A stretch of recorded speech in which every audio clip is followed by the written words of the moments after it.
Today we will read about preposition बेटा। किसके बारे में पढ़ेंगे?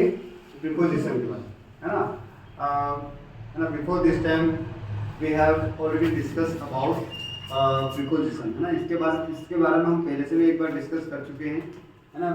तो हम इसको डिस्कस कर चुके हैं प्रीपोजिशन को, बट एक बार और हम करेंगे कि प्रीपोजिशन सबसे पहले first of all we will know what is the meaning of preposition. Preposition है क्या, है ना। तो प्रीपोजिशन क्या है? Preposition are the part of speech. Preposition एक पार्ट है किसका? पार्ट्स ऑफ स्पीच का। तो कितने पार्ट्स ऑफ स्पीच थे बेटा? कितने? 8 है ना। Like noun, pronoun, verb, adverb, adjective, preposition, conjunction और इंटरजेक्शन, है ना। तो प्रीपोजिशन, है ना। So we are discussing now about preposition. तो preposition are the part of speech that show the relationship of a noun or pronoun with other words in a sentence, है ना। ये क्या काम करता है प्रीपोजिशन बेटा? ये एक रिलेशनशिप को शो करता है, दिखाता है। किसका रिलेशनशिप? नाउन और प्रोनाउन का। किसके साथ? जो दूसरे शब्द होते हैं सेंटेंस में उनके साथ ये क्या बताता है? अपना रिलेशनशिप बताता है, ठीक है। तो ये हो गया आपका, है ना। ये तो आपकी डेफिनेशन है, ठीक है। तो सबसे पहले, है ना, first of all, like we will know now where we will use like eight on or in, है ना। आज इसके ऊपर आप डिस्कस करोगे, ठीक है। तो सबसे पहले, है ना, ये तो आपको पता ही है कि क्या बोला बेटा कि ऑन का यूज क्या होता है। फॉर एग्जांपल मैं आपको दूं कि कोई भी चीज, है ना, मैंने like for example like I kept this pen here, like मैंने अपनी पेन को यहाँ रख दिया and it is touching with my palm, हथेली को टच कर रहा है ना। जब कोई चीज किसी चीज के साथ टच होके इसके ऊपर रहती है तो ऑन आता है। क्या आता है? है ना। जब कोई चीज किसी के ऊपर टच होके पड़ी रहती है ऊपर तो ऑन। आ रही बात समझ में? ये तो इसका पहला यूज बता दिया मैंने, किसका? ऑन का, ठीक है। तो ये आपका ऑन का पहला यूज है। स्टॉप कर देखो, ठीक है ना। तो ऑन का यूज आपने सबने जान लिया कि क्या है कि जब कोई चीज किसी के ऊपर टच होके पड़ी हो तो आप ऑन लिखोगे। कोई भी चीज, लाइक आपको अभी एग्जांपल दे दिया कि you all are sitting on the mat. किसके ऊपर बैठो बेटा आप? मेट के ऊपर। सही बात है ये बेटा, ठीक है। उसके बाद ऑन के यूज अब और देखो कि बेटे देखो क्वेश्चन जब दूंगा तो वो अलग रहेंगे, लेकिन अभी आपको ये समझना है कि ऑन का यूज कहाँ कहाँ जाता है। तो ऑन का यूज आप देखेंगे, यूज ऑफ ऑन मैंने अभी लिख दिया, यूज ऑफ ऑन। तो सबसे पहले तो मैंने आपको ऑन का यूज तो बता ही दिया, एक तो मेन तो वही है। बाकी कैसे? मैंने कहा पहला पॉइंट अगर लिया बिफोर, कहाँ लिखोगे आप? Before the name of days से पहले, यानी दिन जो भी आते, Sunday, Monday, Tuesday, Wednesday, Thursday, Friday, Saturday, Sunday, यानी आप लिख रहे हो ऑन मंडे। क्या लिखोगे बेटा? On Monday. आ रही बात समझ में बेटा? यानी जो डेज रहते उससे पहले भी ऑन आता है ना। फिर मैंने कहा on Sunday, on Monday, on Tuesday. आप बात को समझ रहे हो बेटा? सबको समझ में आ रहा है? यानी before the name of days we will write part on. क्या लिखेंगे? है ना, this all are the parts of your preposition बेटा। समझ आ रहा है ना कि ऑन का यूज हम पढ़ रहे हैं ना। Now we are reading about the uses of on. आ रही बात समझ में? यानी before the name of days से के नाम से पहले, like on Sunday, on Tuesday, on Wednesday, on Thursday, on Friday, on Saturday. समझ में आई सबको? है ना, ठीक है। और क्या कि एक तो आपको बता दिया कि कोई चीज किसी के ऊपर पड़ी हो तो वो आप उसको कह सकते ऑन, है ना। तो वो बात समझ में आ गई बेटा?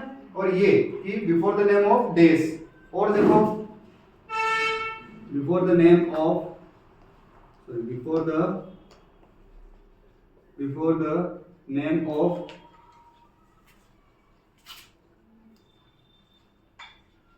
फेस्टिवल समझते हो? त्योहार आपके, है ना। तो आप कैसे कह सकते हो? On Republic day. समझ में आया? ये जो रिपब्लिक डे है बेटा, गणतंत्र दिवस जिसको आप क्या कहते हो? गणतंत्र दिवस कहते हो। तो ये आपके लिए क्या बेटा? त्योहार है। दिस इज द फेस्टिवल, ये क्या अपना एक नेशनल फेस्टिवल कह सकते हो, राष्ट्रीय त्योहार कह सकते हो। समझ में आ रहा बेटा?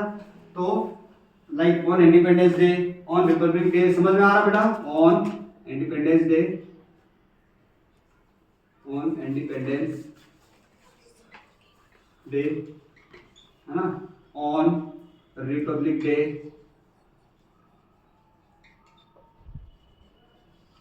सबको समझ में आ रहा? ऑन दिवाली, ऑन दिवाली, है ना, ऑन क्रिसमस, समझ में आ रहा? जो भी आपके त्योहार है, on Holi, on Diwali, on Holi या ऑन क्रिसमस, मैंने कह दिया।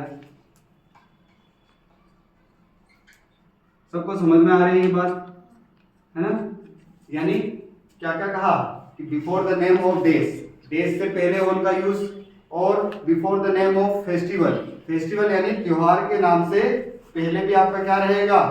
ऑन रहेगा। देखिए on Independence Day, on Republic Day, on Diwali, on Christmas, ठीक है बेटा, ये ऑन रहेंगे। आ रही बात समझ में? और देखो बेटा, और यूज, तीसरा यूज देखो कि, और यूज देखो इसके, लाइक मैंने कहा बिफोर द डेट्स, बिफोर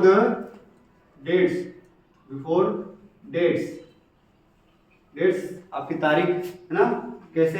जैसे मैंने कहा ऑन 15 अगस्त, देख रहे हो बेटा, ऑन 15 अगस्त, समझ में आ रहा बेटा? ऑन 15 अगस्त, ऑन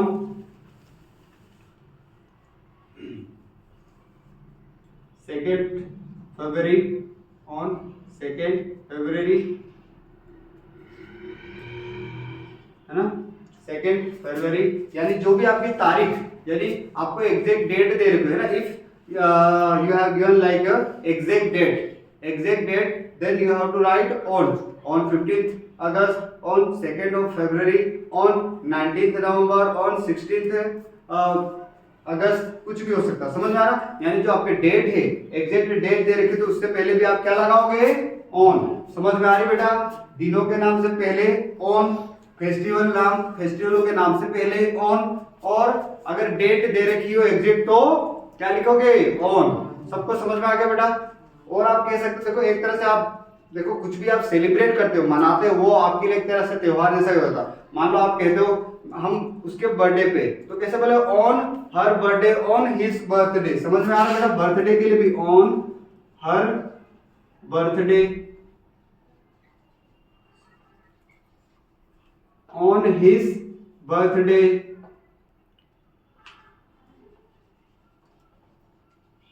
सबको समझ में आ गया बेटा? ऑन का यूज सबको समझ में आ गया? एग्जैक्टली, बिल्कुल ओके।